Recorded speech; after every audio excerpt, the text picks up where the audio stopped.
Cinema అందరం చూసినాం.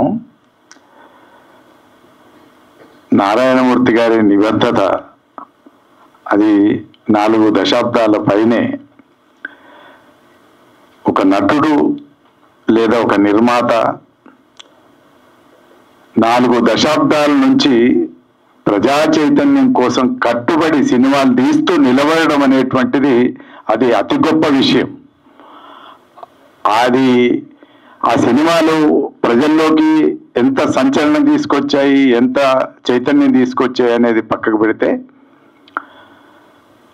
ప్రతి సినిమా కూడా ప్రజా చైతన్యం కోసం అంకిత భావంతో తీసినటువంటి సినిమా. అలాంటి వ్యక్తి మరి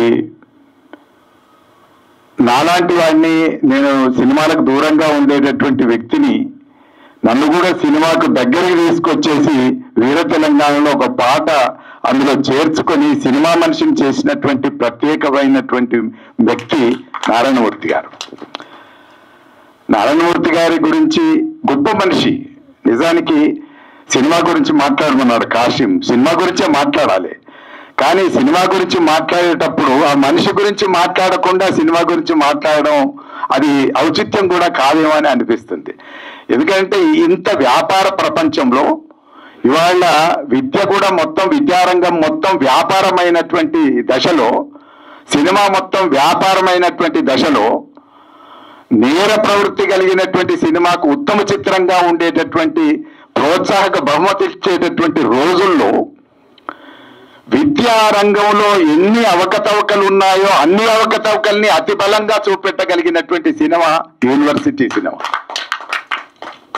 యూనివర్సిటీ చుట్టే కాదు, మొత్తం 2 తెలుగు రాష్ట్రాల్లోనే కాదు, మొత్తం ప్రపంచమంతా కూడా మనల్ని తీసుకెళ్లి చూపెట్టాడు. మనం సినిమాలో కూర్చున్నట్టు అనిపిస్తుంది కానీ ట్రంప్ దాకా వెళ్ళాడు.